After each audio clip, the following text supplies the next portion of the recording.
अस्सलाम वालेकुम class. I hope आप सब ठीक होंगे। I am Iqra Shahid here. हमारा जो कोर्स है वो है environmental studies.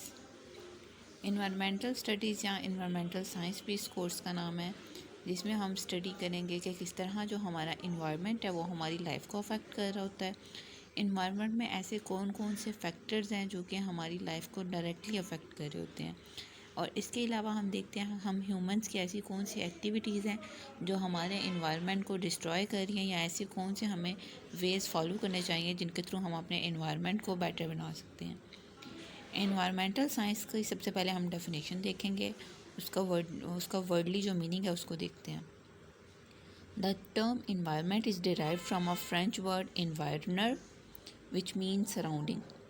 It refers to an aggregate of all conditions that affect the existence, growth and welfare of an organism or a group of organisms. कि किसी भी इस सोसाइटी के अंदर जो वेलफेयर है, उसकी ग्रोथ है, उसको किस तरह ह्यूमंस जो हैं वो अफेक्ट कर रहे होते हैं इन्वायरमेंट के अंदर। Environment is the sum total of all social, economical, biological, physical and chemical factors which continue the surrounding of human who are both creators and molders of the environment. के humans ही हैं जो किसी भी environment को create करते हैं, उसको mould करते हैं। अगर फॉर एग्जांपल कोई एक इन्वायरमेंट है जहाँ पे चीज़ें ख़राब चल रही हैं तो उनको ठीक भी ह्यूमंस ही करते हैं, और किसी भी इन्वायरमेंट में अगर सारा इन्वायरमेंट काम है, वो अच्छा इन्वायरमेंट चल रहा है, तो उसको भी ह्यूमंस ही कंट्रोल कर रहे होते हैं।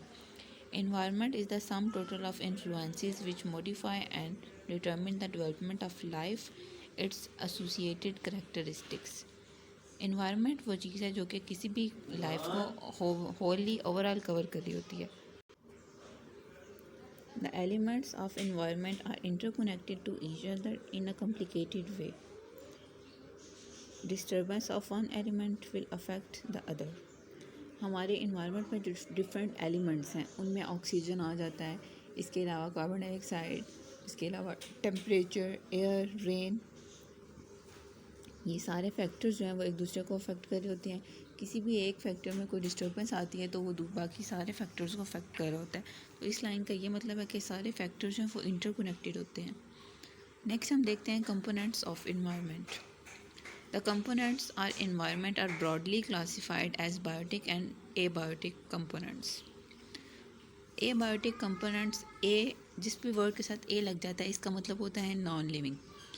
Abiotic components or non-living components of environment include all the physical and chemical factors that influence living organisms. For example, abiotic factor of environment are air, water, soil, rocks. ये ऐसे factors हैं जो कि non living materials हैं, non living factors हैं जो कि हमारे इन्वायरमेंट को अफेक्ट कर रहे होते हैं। नेक्स्ट हम देखते हैं biotic factor of environment. Biotic factor environment के वो फैक्टर्स हैं जो कि लिविंग ऑर्गेनिजम्स हैं या लिविंग मटेरियल्स हैं, जिनमें हमारे पास आ जाते हैं humans, animals, plants and microbes. Microbes क्या होते हैं? छोटे छोटे के जो ऑर्गेनिजम्स हैं, पैरासाइट्स हो गए, इंसेक्ट्स हो गए, ये सारे माइक्रोब्स में आते हैं। ये दो फैक्टर्स हैं, बायोटिक एंड एबायोटिक। अब यहाँ पे ये बायोटिक फैक्टर्स जो लिविंग फैक्टर्स हैं उनके पिक्चर्स यहाँ पे दिखाई हुई हैं। एनिमल्स हैं, प्लांट्स हैं, ट्रीज़ हैं, इसके अलावा बैक्टीरियाज़, ये जो पिक्चर लास्ट पे बनी हुई है बैक्टीरियाज़ हैं। अब आगे देखते हैं जी एबायोटिक नॉन लिविंग फैक्टर्स कौन से हैं हमारे इन्वायरमेंट में। वो है sunlight, water and air. Now we will discuss about types of environment. There are two basic types of environment: natural environment and man-made environment. Environmental studies. Environmental studies refer to the study of environment. किसी भी environment की जब हम study करते हैं तो हम उसे बोलते हैं it is environmental studies. It is not restricted to the point of view of one particular discipline but involves all discipline that may affect the environment in any possible way. Environmental studies में किसी भी एक factor को study नहीं किया जाता, वो सारे के सारे फैक्टर स्टडी किए जाते हैं जो डायरेक्टली और इनडायरेक्टली हमारे इन्वायरमेंट को अफेक्ट कर रहे होते हैं।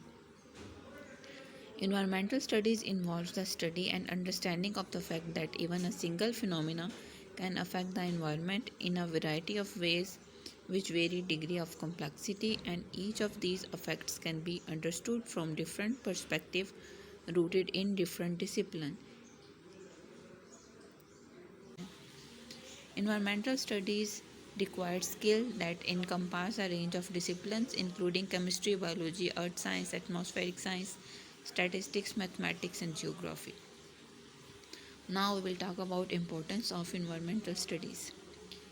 Environmental studies is useful in checking environmental pollution and related solutions. कि इन्वायरमेंट में ऐसे कौन से फैक्टर्स हैं जो इन्वायरमेंट को पोल्यूटेड कर रहे हैं, और इसके बाद हम डिफरेंट वेज देखते हैं जिनको हम फॉलो करते हुए अपने इन्वायरमेंट में पोल्यूशन को कम कर सकते हैं. इसके अलावा environmental science helps in maintaining ecological balance. Environmental studies helps in maintaining ecological balance. Ecology क्या होती है? हमारा इन्वायरमेंट, ओवरऑल इन्वायरमेंट जिसमें हम रहते हैं उसमें बैलेंस, ह्यूमंस का, एनिमल्स का, किसी भी इन्वायरमेंट में बैलेंस होना ज़रूरी है. अगर किसी भी इन्वायरमेंट में एक जगह पे अगर वो एनिमल ज़्यादा हो जाते हैं तो वहाँ पे ह्यूमंस की एग्जिस्टेंस डिफ़िकल्ट है, और इसी तरह अगर किसी जगह पे इंसान ज़्यादा हैं तो वहाँ पे एनिमल्स जो हैं वो नहीं रह सकते. It helps to gain skills to assess the environmental impact of human activities. Environmental studies will help to protect biodiversity. Biodiversity living organisms को बोलते हैं जो हमारे इन्वायरमेंट में रहते हैं. तो इन्वायरमेंटल साइंस बायोडाइवर्सिटी के प्रोटेक्शन के लिए अपना रोल प्ले करती है. It gives us basic knowledge of environment and associated problems. It helps to achieve sustainable development. It helps to educate people regarding their duties toward the protection of environment. The knowledge of environmental science will be applied to the study of agriculture. कि आप जब भी कोई भी knowledge gain कर रहे होते हैं इन्वायरमेंटल साइंस में, तो अगर आप एग्रीकल्चर की फील्ड में जाते हैं तो वहाँ भी आप इसकी हेल्प करते हो किसी भी इन्वायरमेंट को बैलेंस करने के लिए, उसको सस्टेन करने के लिए. अब यहाँ पे हमें इन्वायरमेंट को बैलेंस करने के लिए लोगों को अवेयरनेस की ज़रूरत पड़ती है देने की. वो अवेयरनेस हमने किस तरह देनी है? Earth resources are dwellingly and our environment is being increasingly degraded by human activities and hence something needs to be done. हमारे इन्वायरमेंट में जितने भी फैक्टर्स हैं वो बुरे तरीके से अफेक्ट हो रहे हैं, और उनकी जो कंसंट्रेशन है और उनका जो अमाउंट है वो कम हो रही है. तो उसको बैलेंस करने के लिए लोगों में अवेयरनेस की ज़रूरत है. उसके बाद government alone can not perform all the clean up function. सफाई के सारे काम अकेली गवर्नमेंट नहीं कर सकती. जब तक जो लोग हैं, किसी भी सोसाइटी में रहने वाले लोग हैं, जब तक वो एक दूसरे के साथ कोऑपरेट ना करें और वो तमीज़ का मुजाहरा ना करें, तब तक गवर्नमेंट सफाई का कुछ नहीं कर सकती. गवर्नमेंट सफाई करवाती जाए और हम लोग जो है वो गंद डालते जाएं, अपनी हरकतें ना हम ठीक करें और गवर्नमेंट को हमेशा ब्लेम करें कि गवर्नमेंट नहीं सफाई करा रही, गवर्नमेंट ये नहीं कर रही, गवर्नमेंट वो नहीं कर रही. That's not right. Individual group effects in their own every possible way has to be made to protect our environment. कि हर इंडिविजुअल को भी किसी भी इन्वायरमेंट को प्रोटेक्ट करने में अपना रोल प्ले करना है, और अगर ग्रुप है पीपल्स का तो उनको भी रोल प्ले करना है. मतलब ये हम लोग ओवरऑल सारे मिल के जब काम करेंगे तो हम अपने इन्वायरमेंट को प्रोटेक्ट कर सकते हैं. Mass public awareness, newspaper, radio, television strongly influence public opinion on conserving our environment.